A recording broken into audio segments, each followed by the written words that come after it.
We begin with two people who have died after being arrested by Salt Lake City police officers.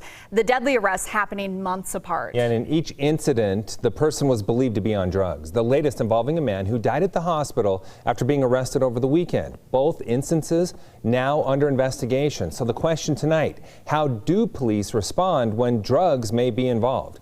ABC4's Ali O'Rulian live at the Salt Lake City Police Department on that story for us tonight. So Ali, what do police officers know going into these situations? Glenn, officers know very little when responding to these calls. They don't know if it's a mental health crisis, if the person is on drugs, or both. Now, that's according to experts who say the best way to respond to these calls is calmly and only use restraints when necessary.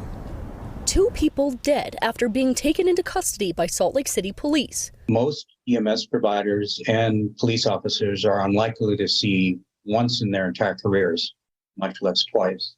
It's rare. During the incidents, police believe both people were on drugs and say they were putting themselves and others in danger. This recently released body cam footage showing officers holding a woman down. The video shows her kicking and screaming at police. They're going through a mental health crisis that was probably exacerbated by drugs.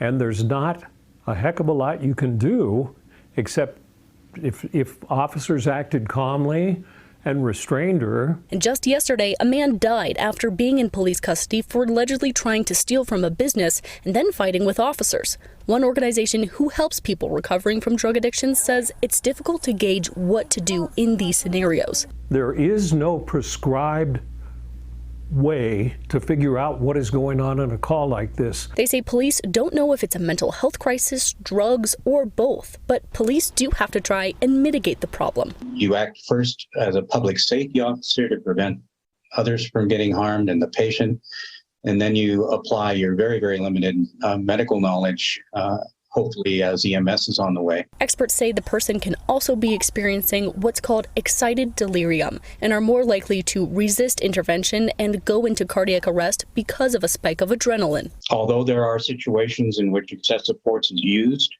there are situations in which immobilization and restraint is absolutely necessary.